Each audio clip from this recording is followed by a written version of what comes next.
Bonsoir à tous. Lot Huenou, le président du Parti des valeurs républicaines PVR, reconnu coupable de publication de fausses nouvelles et d'injures à caractère racial, a été jugé ce mardi. L'homme a écopé de 2 ans de prison assorti d'une amende de 30 millions de francs CFA à payer à Sébastien Germain Ajavon, le président d'honneur du parti Union sociale libérale. Donc là, Abalo, bonsoir. Bonsoir à vous.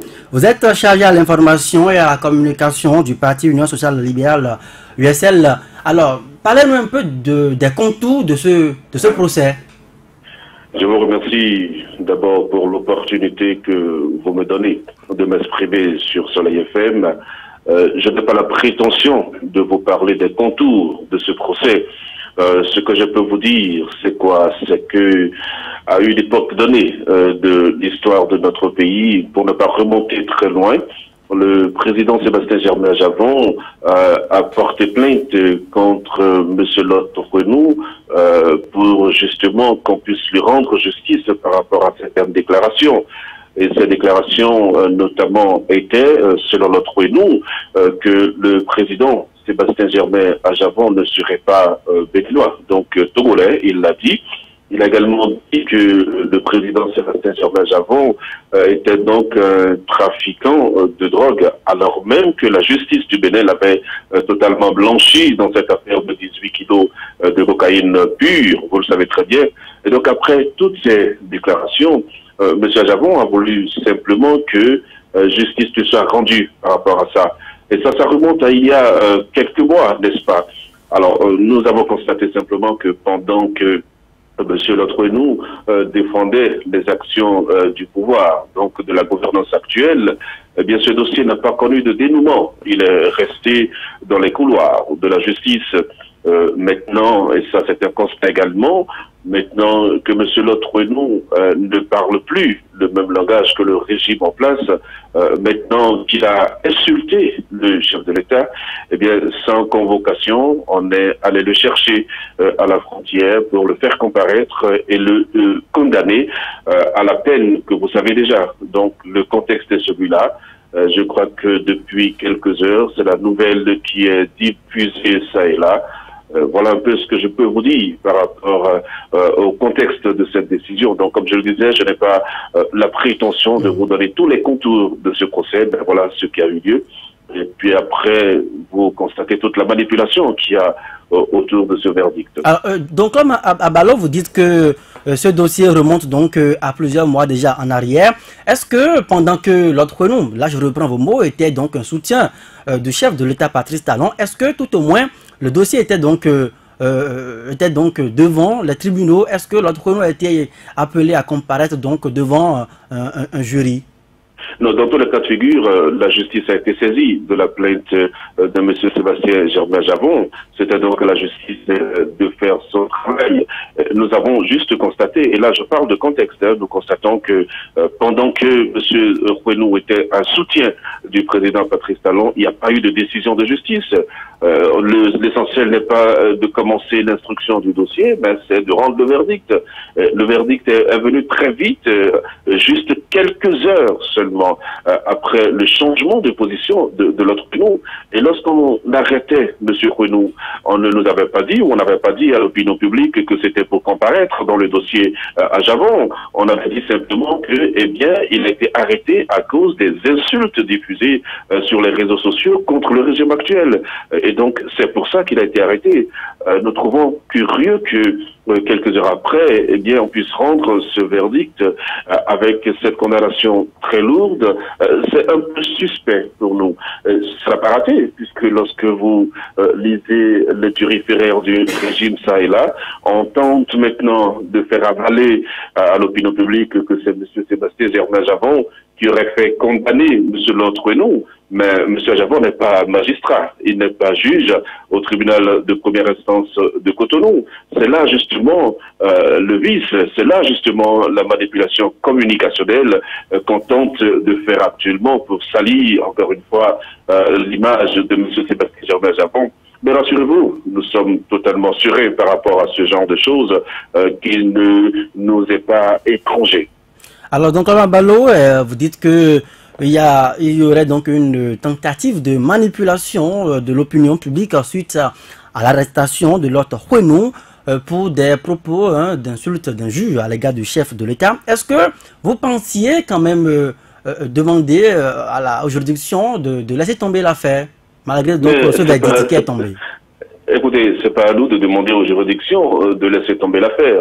C'est une plainte, la décision a été rendue, les parties concernées ont la possibilité d'interjeter appel. Vous connaissez très bien la procédure. Peut-être qu'en appel, la décision sera confirmée ou infirmée, sait-on jamais.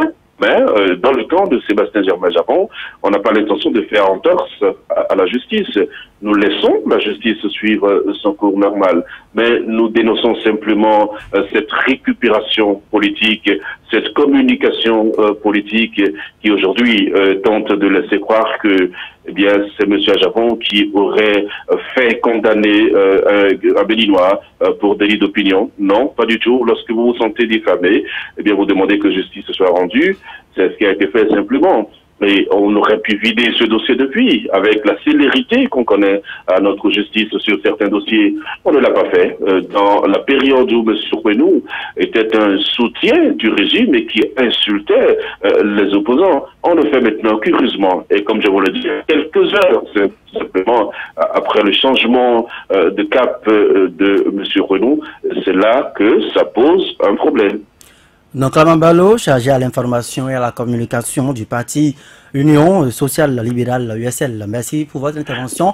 Merci beaucoup, mais je voudrais quand même rassurer les militants de l'Union Sociale Libérale, rassurer tous les auditeurs de Soleil FM, que le président Sébastien Germain-Japon se porte très bien, qu'il est totalement serein par rapport à ce genre d'agitation.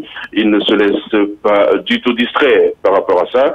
Et tout ce qui se passe aujourd'hui, tous les tirs croisés sur sa personne, il les prend avec beaucoup de sportivité.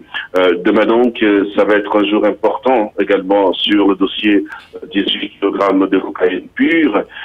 Nous serons toujours debout pour faire face à toutes ces velléités. Merci donc à vous d'être passé. Merci. Alphonse Moïse Soudé, nous revenons ici en studio. Vous avez suivi ce procès certainement hier mardi, voilà, au tribunal de première instance de Cotonou. Finalement, l'autre nous condamné à 2 ans de prison ferme et puis une amende de 30 millions à payer. On peut dire que la justice finalement fait son travail. Oui, la justice a finalement fait son travail parce que cette plainte a été déposée dans un certain contexte où le président Ajavon s'est senti diffamé, ce qui est normal. Tout citoyen qui se sent diffamé peut porter plainte contre celui qui dit des propos qu'il estime être diffamatoires. Et la plainte a été déposée auprès de la justice. On n'a pas eu vent qu'entre-temps, on aurait adressé une convocation à l'autre Huenou. On n'a pas eu vent qu'entre-temps, il aurait été convoqué pour s'expliquer par rapport à la plainte. Mais on a sorti cette plainte-là de son contexte parce que si vous suivez un peu ce qui a été dit le samedi, quand on a arrêté l'autre Huenou, que vous souviennent que le vendredi soir, nous avions fait l'émission sur la dernière sortie de l'autre Huenou et à la fin de l'émission jusqu'à 21h30, l'autre Huenou était encore chez lui. Donc, il ne s'inquiétait pas. Moi, j'ai été surpris quand on m'a dit que le samedi matin, il a été arrêté à la frontière. Je ne sais pas si il quittait le pays ou bien il allait en week-end à Lomé. Tout compte fait, il a été arrêté. Et pour la plupart des Béninois, c'était par rapport aux injures qu'il a proférées à l'encontre du chef de l'État. Donc, on s'attendait à ce qu'il comparaisse pour injure envers le chef de l'État. Mais malheureusement, la justice a préféré cette fois-ci se pencher sur la plainte de Ajavon et la justice a tranché. Mais vous ne pouvez pas indiquer un calendrier, un agenda au juge? Non. Je dis... Leur calendrier, leur agenda. Peut-être, est-ce que c'est pour vous une simple coïncidence? Non. Pourquoi avoir attendu ce moment précisément? Moi, c'est ce qui m'étonne. Pourquoi au moment où le président Ajavon avait déposé sa plainte, on n'a pas tablé sur la plainte pour prendre les décisions qui s'imposent? Tout compte fait, la plainte a existé, et la justice a estimé que c'est le moment opportun de trancher.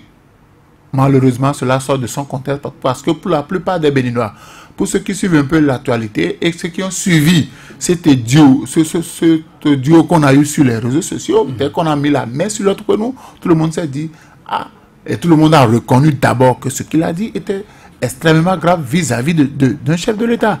Et que, bon, on l'a arrêté pour qu'il réponde de ces dates.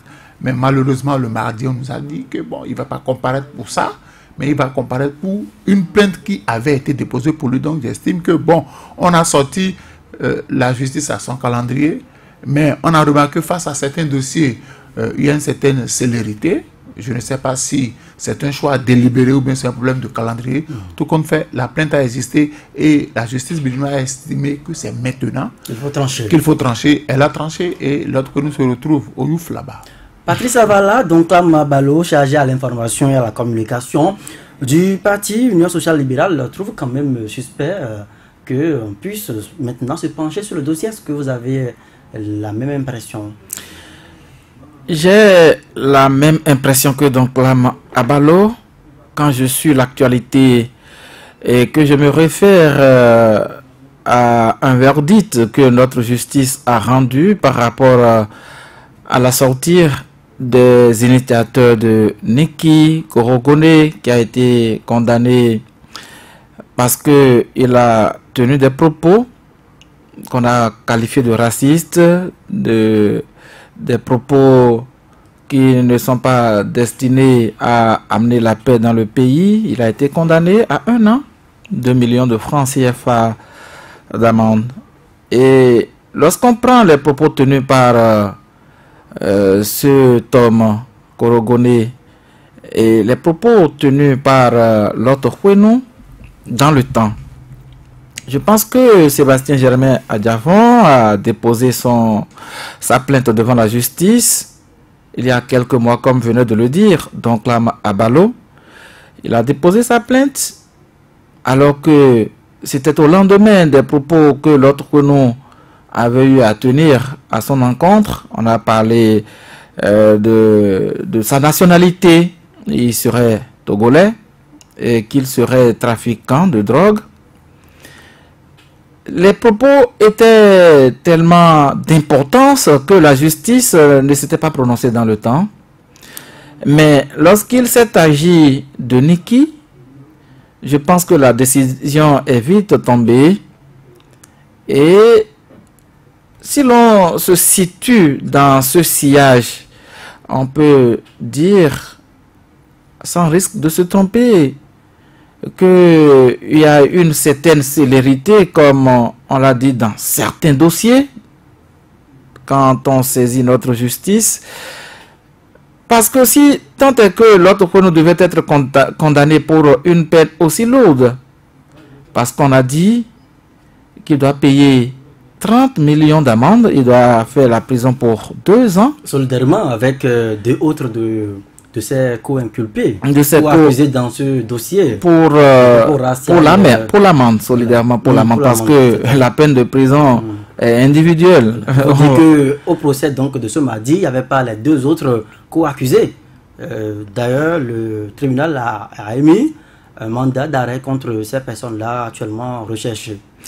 Si c'est effectivement ce dossier qui a amené la justice à prononcer cette sentence et qui a d'ailleurs conduit nos forces armées et de sécurité à arrêter l'autre Huenou alors que l'homme se préparait à aller de l'autre côté du Togo, je ne sais pour quelle raison, je pense que c'est bon. On ne peut qu'apprécier. Mais si on l'arrête alors que le dossier était déjà pendant devant la justice, et jamais la justice n'a prononcé un verdict dans cette saisine du président Sébastien Germain Adjavon, et que c'est maintenant qu'il a tenu d'autres propos injurieux à l'encontre du chef de l'État que la justice a jugé utile de prononcer sa sentence. Je pense que cette coïncidence interpelle plus d'un, et c'est déjà une première sentence. parce que l'homme doit encore comparaître pour des propos qu'il a tenus le week-end écoulé et qui appellent à des injures à l'encontre du chef de l'État. Nous n'avons pas la certitude qu'une plainte a été déposée par rapport à cela. Oui, ça encore, on n'a pas la certitude qu'une plainte a été déposée. En clair, mais vous êtes aussi est-ce qu'il y a une plainte qui a été déposée contre lui avant qu'on ne l'arrête et la décision de justice prononcée à son encontre? Parce qu'ici, il s'agit... Non, à Korogoné, on a appliqué le code sur le numérique. Et ici aussi, on peut appliquer le code sur le numérique. C'est pas ce qui a été appliqué? Non, pour cette première décision de justice, ça c'est parce que le président directeur général, le président du patronat a saisi la justice parce que l'homme a tenu des propos injurieux et des propos racistes contre l'homme. Et il a saisi la justice pour que justice soit faite. Mais on ne peut pas oublier cette dernière sortie de l'autre Fouenou et que les réseaux sociaux ont pris. On a eu les informations un peu partout dans les réseaux sociaux et c'est de la même façon que l'initiative de Niki est partie dans les réseaux sociaux et qui a conduit à une condamnation du principal. Mais pour le moment, il faut dire, vous n'aurez malheureusement pas la réponse parce que pour le moment, le dossier constitutif d'incitation à la haine et d'injure, d'appel à la rébellion est depuis diffusé sur les réseaux sociaux. Dernièrement, pour propos offensants, le chef de l'État n'a pas encore vidé ce dossier. L'autre nous toujours en détention et certainement va comparaître pour ce dossier. Mais nous allons retrouver Benjamin Honoré Naoum qui est en ligne. Bonsoir à vous, Benjamin. Bonsoir à vous, Joël. Bonsoir le plateau et bonsoir aux amis auditeurs. Vous aussi, vous avez suivi le procès de l'autre nous hier, condamné à 2 ans de prison, assorti d'une amende de 30 millions de francs CFA à payer à Sébastien Germain à Javon pour publication de fausses nouvelles et puis propos racistes. Alors, vous trouvez également suspect la coïncidence ou bien c'est pas trop le contexte dans lequel ce procès a eu lieu? D'abord, je tiens à dire que je n'ai pas suivi le procès, mais j'ai eu des coupures sur les réseaux sociaux de sa condamnation. Donc, dans ce dossier que vous êtes en train d'évoquer. Donc, le déroulement du procès même, je ne l'ai pas suivi. Mais vous parlez d'un contexte. Et je pense que c'est à ce niveau qu'on trouve véritablement l'ambiguïté. L'ambiguïté, il faut en parler suffisamment pour permettre aux uns aux autres de comprendre mieux les choses. Si le président Sébastien Germain à Javon avait saisi la justice, je pense que vous êtes d'accord avec moi qu'on n'a pas eu une ouverture claire de procédure et on n'a rien entendu. Mais subitement, l'intéressé fait une déclaration et qui attaque la gouvernance de Patrice Talon. Et bizarrement, au lendemain de cette déclaration, l'intéressé a été arrêté. Pour le commun des mortels, on s'attendait tous à ce que une procédure soit engagée contre lui au regard des propos tenus la veille. Mais curieusement, en quelques heures de procès, selon ce qu'on a suivi sur les réseaux sociaux, on déclare l'homme coupable, non pas de sa dernière déclaration, mais de vieilles déclarations où un citoyen béninois a saisi la justice pour réclamer que le droit soit dit. Parce que l'autre nous, selon l'intéressé, est coupable de diffamation. Mais l'ambiguïté, c'est par rapport au sujet qui a été abordé. Je n'ai pas entendu dans ce pays un mandat d'arrêt lancé contre l'autre nous, comme quoi dès qu'on le trouve quelque part, on le prend et on l'amène devant les tribunaux. Si c'est qu'on avait lancé un mandat d'arrêt et qu'on prend l'autre nous et qu'on puisse dire à la population par la suite, voilà, il y a un vieux dossier, on le cherchait depuis. Maintenant, on le prend. Depuis que le président Sébastien Germain Aljavon avait saisi la justice, l'autre nous se baladait à Cotonou. Il n'a jamais été inquiété.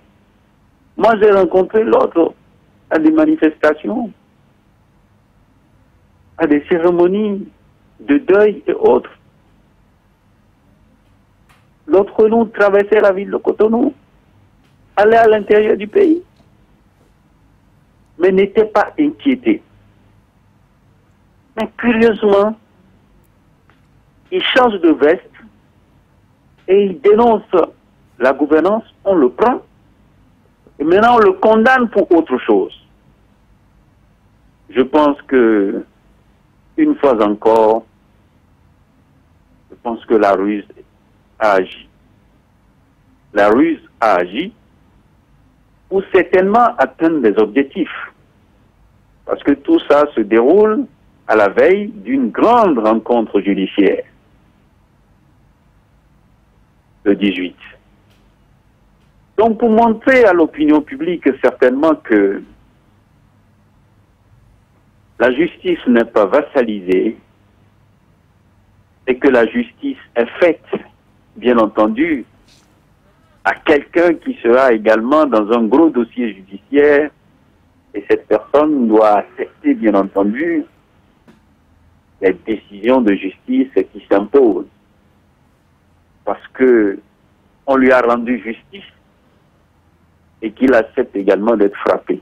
Alors, je pense que si vous deviez donc approfondir l'analyse, voilà les pistes sur lesquelles il faut évoluer. Alors, je vous écoute. Alors, Benjamin Honoré Naoum, puisque vous ouvrez, vous nous emmenez donc vers les histoires de ce procès donc de demain devant la Cour de répression des infractions économiques et du terrorisme, donc la CRIET, pour une affaire, pour le moment encore, de 18 kg de cocaïne pure, pour reprendre l'expression de l'autre. Alors, lorsque le procès de ce mardi, on arrive à condamner, finalement les juges en arrivent à condamner l'autre nous pour propos diffamatoires, alors que nous savons que l'autre nous traitait donc Sébastien Germain Aljavon de trafiquant de drogue.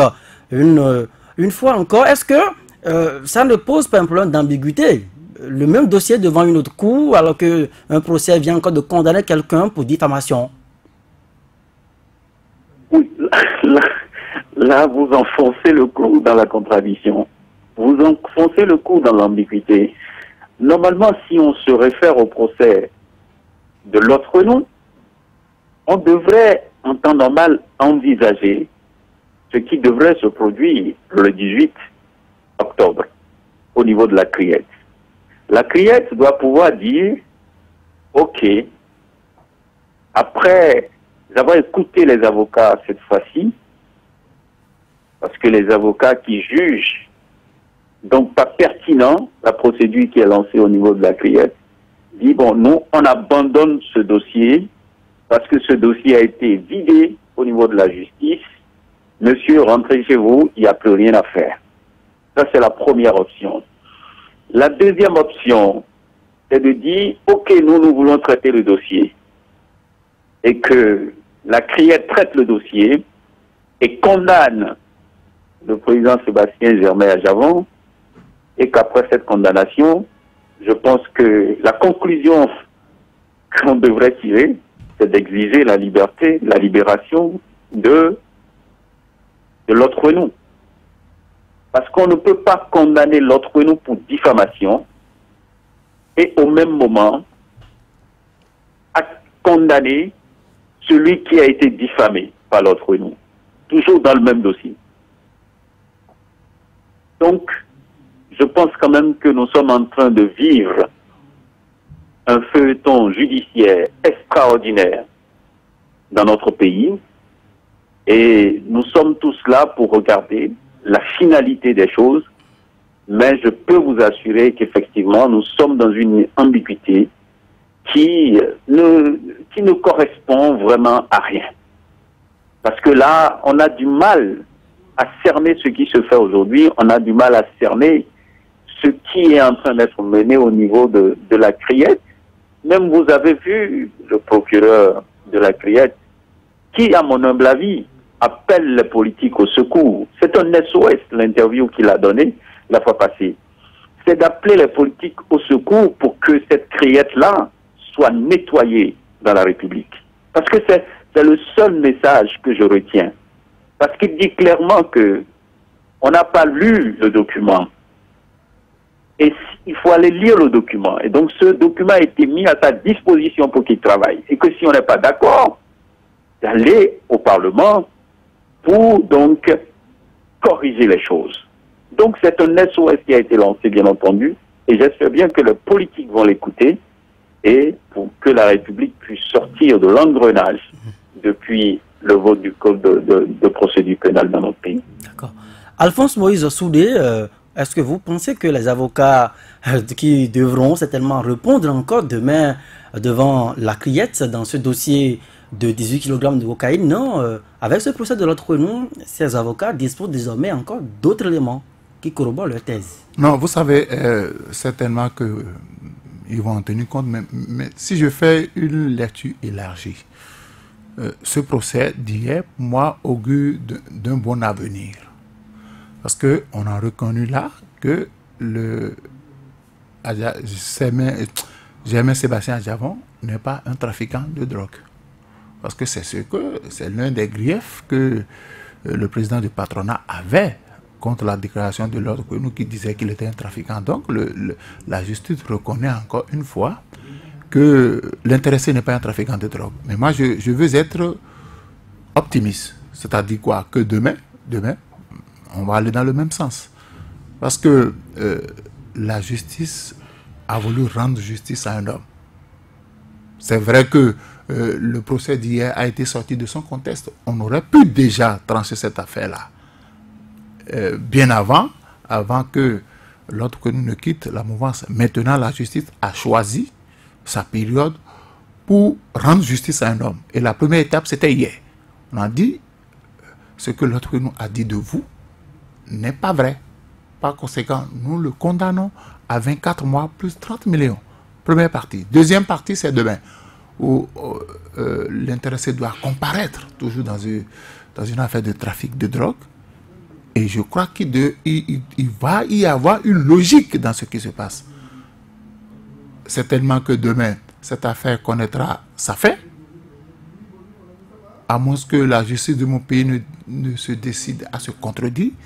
Vous pensez qu'il pourrait y avoir des discontinuités de décision entre les tribunaux ordinaires et puis cette cour d'exception, cette cour spéciale? Non, ça peut être pas forcément discontinuité, il peut y avoir continuité. Pourquoi vous voulez qu'il y ait forcément discontinuité? Il peut y avoir continuité. Si on a choisi ce moment précisément là pour régler, moi je crois que ça augure d'un bon avenir. Demain, on pourrait dire, écoutez, ce dossier est vidé, on passe à autre chose. On passe à autre chose. Et là, il y aura une continuité, il y aura une logique dans ce qui se fait. Parce que si vous reconnaissez que la plainte est justifiée, ça veut dire que vous reconnaissez que ce que l'autre nous a dit de Sébastien Germain Adjavon n'est pas vrai. Par conséquent, il n'est pas un trafiquant de drogue. Il ne saurait comparaître dans une affaire de trafic de drogue. Je fais une lecture aussi simple que ça. Mais la deuxième éventualité, c'est que si on reconnaît là qu'il est trafiquant de drogue, on doit alors rendre justice à l'autre que nous. On le remet à sa famille, tranquillement. On le remet à sa famille. Ça veut dire que ce qu'il a dit vient de se confirmer. Donc la justice doit, ceux qui sont là-bas, ils vont en tenir compte. C'est vrai que la justice est une chaîne. Il doit pouvoir avoir harmonie dans les actes qui sont posés, harmonie dans les décisions qui sont prises. Donc j'estime que le procureur spécial a suivi ce qui a été fait récemment et il en tiendra compte. Pour moi, je dis que c'est dans cette affaire qui n'honore personne, ni la justice, ni le Bénin, c'est peut-être une porte de sortie honorable pour la justice béninoise de suivre, d'aller dans le même sens que ce qui a été dit au tribunal hier. Moi, écoutez, je n'ai pas su que l'autre colonne devait comparaître hier, parce que j'étais au tribunal. J'étais au tribunal hier et je n'ai pas eu vent de ça. Je n'ai pas vu la silhouette de l'autre Fouenou. Et c'est dans la soirée que j'apprends qu'il a été condamné.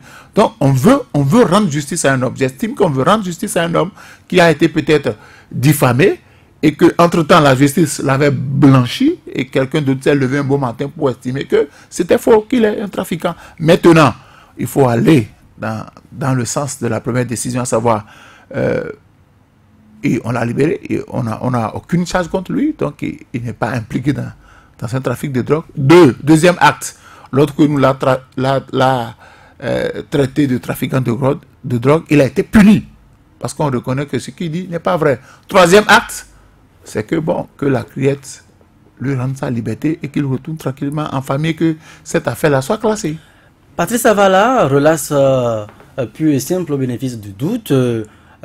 Finalement, une décision qui condamne quelqu'un qui traite Sébastien Germain Adjavon de trafiquant de drogue.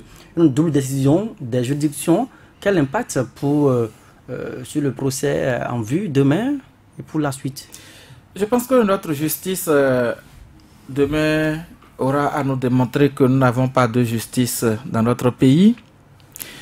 Parce que déjà, un dossier qui est vidé et qui se retrouve devant une juridiction d'exception, cela pose problème de l'autorité de la chose jugée. Cela a duré 2 ans. On nous a fait croire à travers des communications, aussi bien à l'interne qu'à l'international, qu'il y avait eu interjection d'appel par le procureur qui, entre-temps, aurait méconnu le chemin qu'il fallait prendre pour interjeter appel. C'est ce qui justifierait l'ouverture de ce dossier à nouveau devant une autre juridiction, et cette fois-ci d'exception, une juridiction de premier et de dernier ressort. Et nous osons croire quand même que si notre justice, l'unique que nous avons au Bénin, avait eu à prononcer une sentence dans ce dossier de 18 kg de cocaïne pure, où on a dit que l'homme a été libéré au bénéfice du doute et que cela a duré 2 ans et qu'après quelqu'un a tenu des propos qu'on a condamnés de racistes, de provocateurs, diffamatoires pour être plus clair. Et dans le même temps, le même dossier se retrouve devant une justice. Je pense que le peuple béninois ne peut s'attendre à une autre sentence que celle qu'on a déjà entendue et que celle qu'on a prononcée ce mardi vient appuyer. Parce que si l'autre Fouenou avait traité Sébastien Germain Adjavon de trafiquant de drogue, entre autres, parce qu'il y a eu aussi d'autres propos, il serait togolais, la justice béninoise, en prononçant la décision de ce mardi, s'est donc tablée sur ces propos tenus par Sébastien et par l'autre Fouenou. Et ce sont des propos qui ont rapport avec cette affaire de 18 kg de cocaïne pure. Une affaire déjà rangée par la justice. Donc, à moins que la criette puisse avoir d'autres éléments nouveaux, parce que jusque-là, l'institution ne s'est pas encore prononcée à la dernière convocation, l'institution a jugé utile la présence effective des mises en cause pour renvoyer le dossier à ce 18.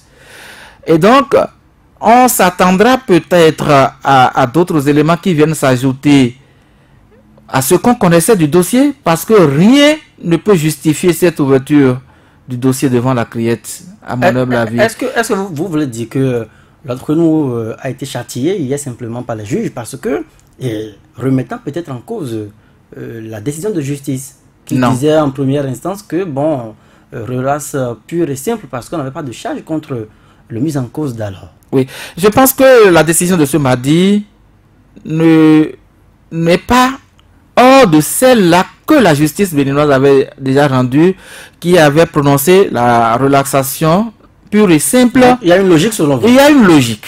Il y a une logique dans la mesure où l'homme a été relaxé purement et simplement au bénéfice du doute. Et quelqu'un plus tard, l'a traité de trafiquant de drogue. Si c'est le cas, on ne peut que le condamner. Je ne sais pas quelle est la peine qui lui revient, mais on doit avoir une condamnation, si tant est que le mis en cause a saisi la justice pour se faire justice.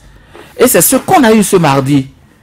Autre décision de justice viendra nous démontrer qu'il y a des éléments nouveaux, que l'autre justice qui avait prononcé est là.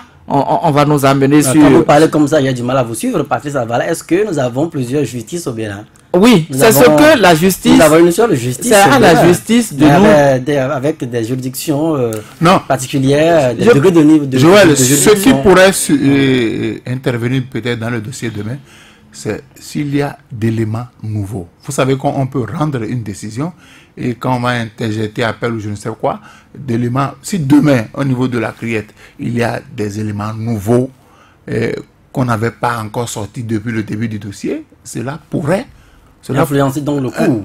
Pourra influencer le cours du procès. Maintenant, s'il n'y a pas d'éléments nouveaux et que c'est toujours les anciens éléments, je dis il y a eu acte 1, acte 2, donc l'acte 3 doit pouvoir suivre la même logique.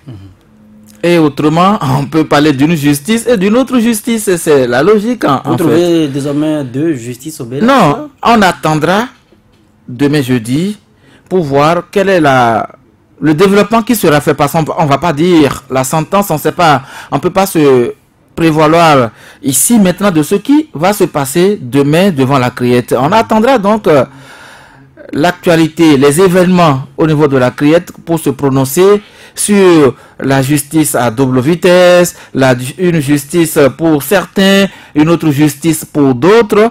Je pense que l'honnêteté que cette justice viendra nous démontrer demain à travers cette nouvelle décision, cette nouvelle convocation adressée à Sébastien Germain Adjavon.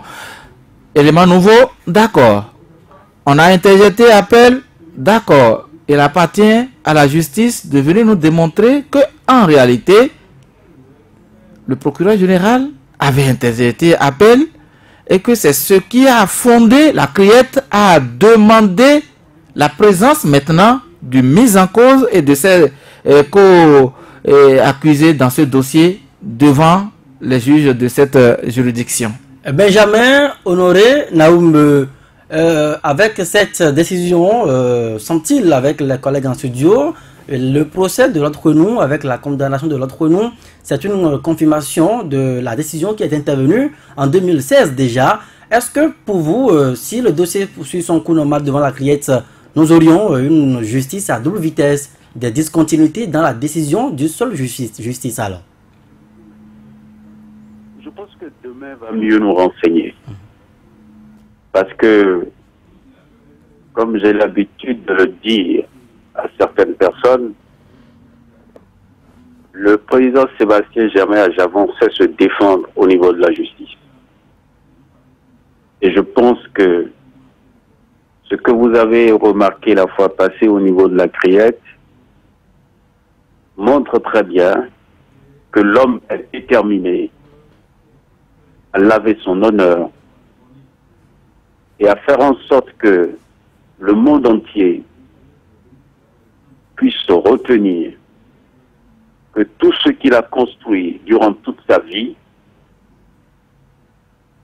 c'est grâce à ses efforts, ses sueurs, sa capacité à vraiment aller sur le marché économique et à consolider ses entreprises. Et non, sa réussite ne dépendait pas de la drogue.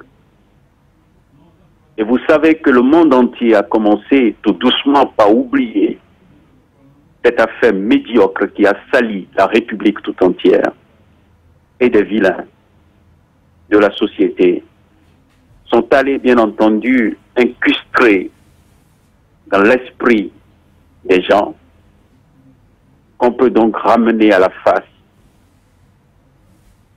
ce dossier pour continuer à salir l'homme.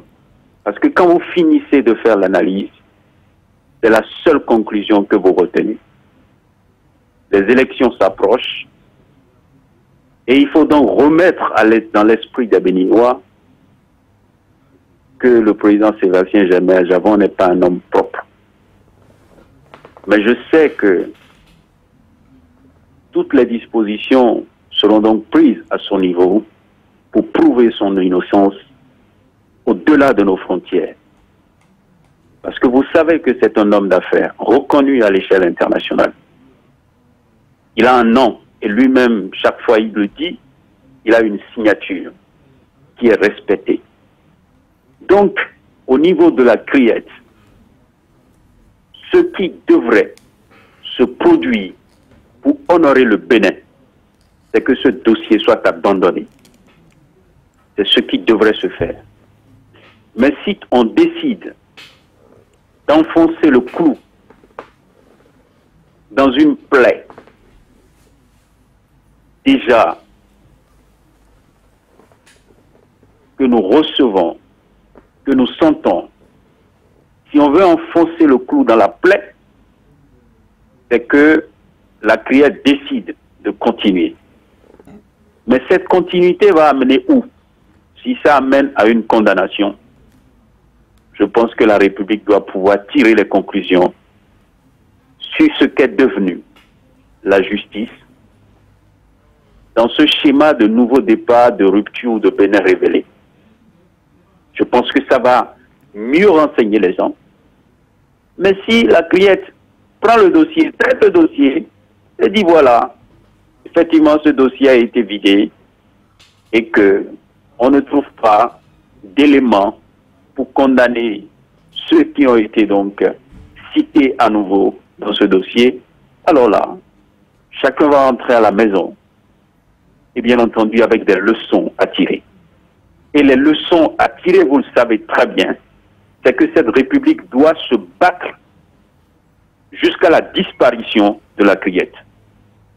Dans un pays démocratique, avec tout ce parcours que ce pays-là a fait sur le plan démocratique, ce pays ne mérite pas cette insulte. C'est une insulte. Et des députés qui ont voté cette loi-là, je pense qu'ils ont insulté les pères fondateurs de notre démocratie. Parce qu'on ne peut pas traverser cette période-là. Et des gens qui vivraient de la liberté d'expression, des gens qui ont été sauvés grâce à la liberté d'expression, viennent imposer à un peuple démocratique la criette.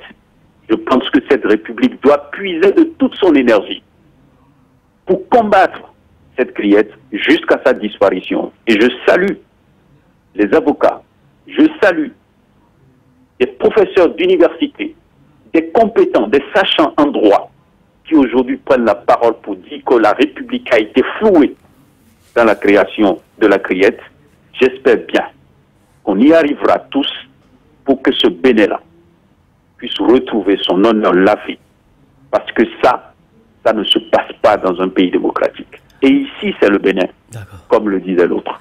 Vous restez avec nous, avec la technique, nous allons marquer la pause pour changer de sujet.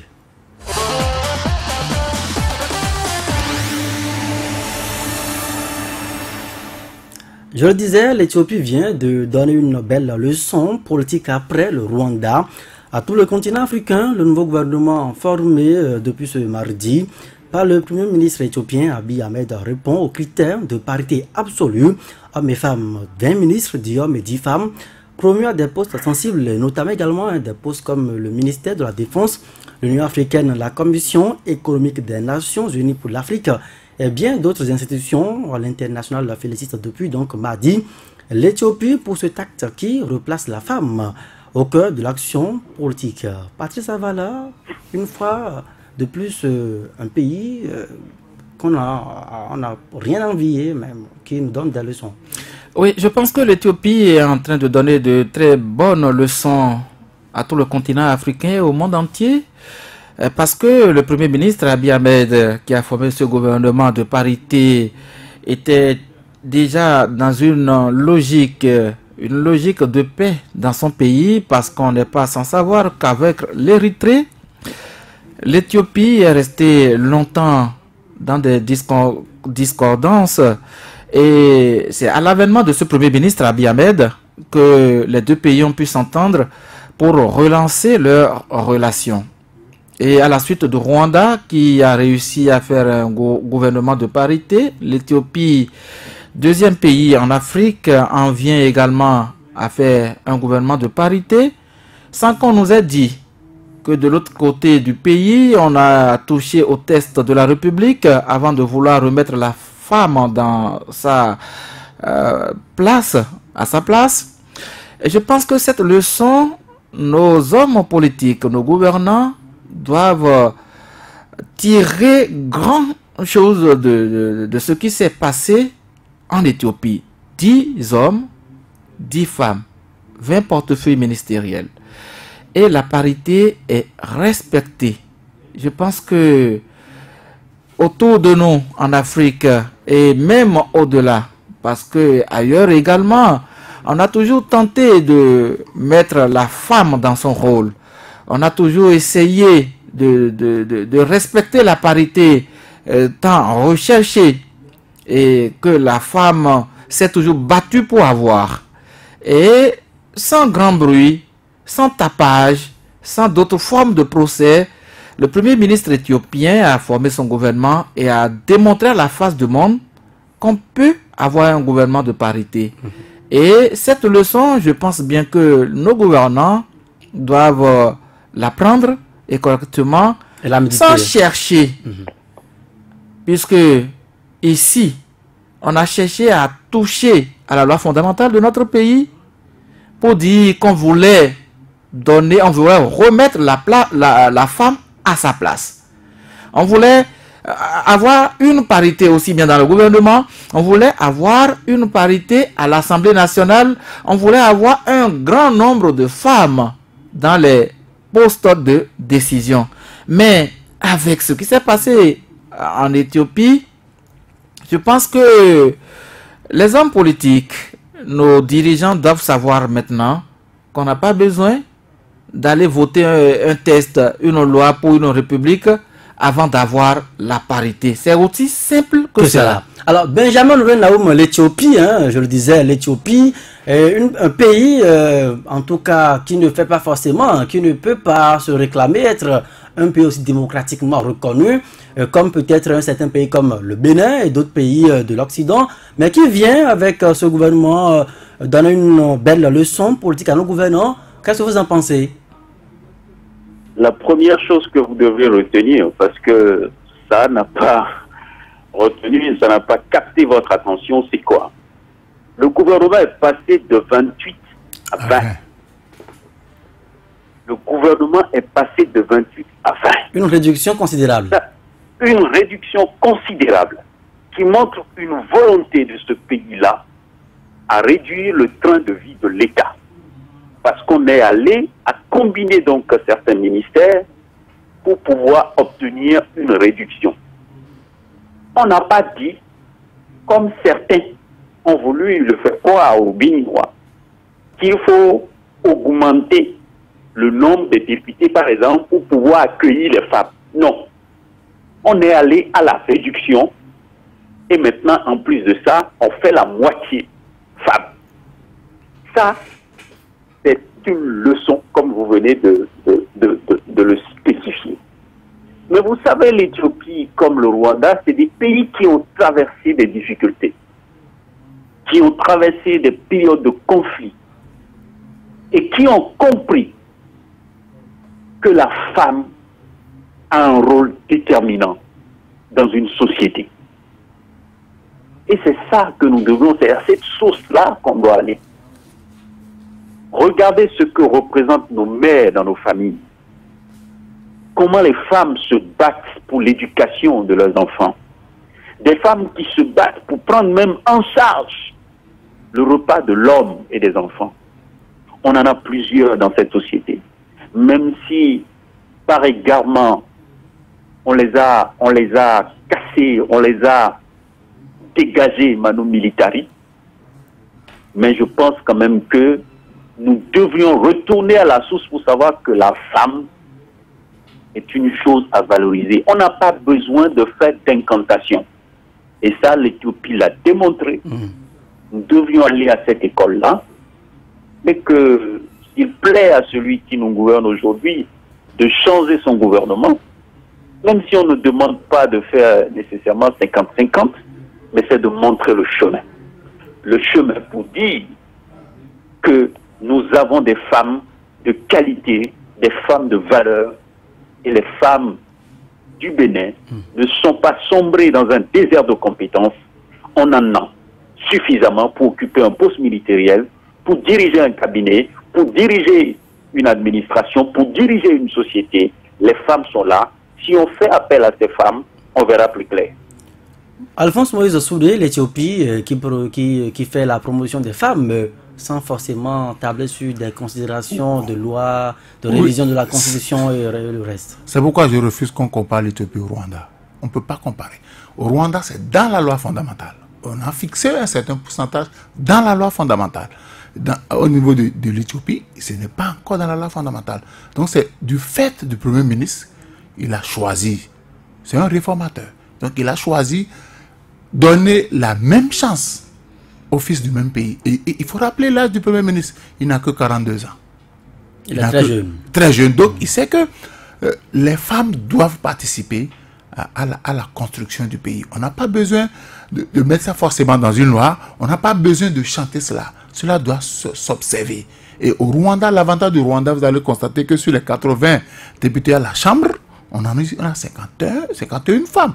Donc je voudrais que les autres présidents, que l'on cesse de faire de l'argumentation, que l'on cesse de faire de la dissertation autour de cette parité. Il faut passer à la phase active. Au Bénin, nous avons des femmes.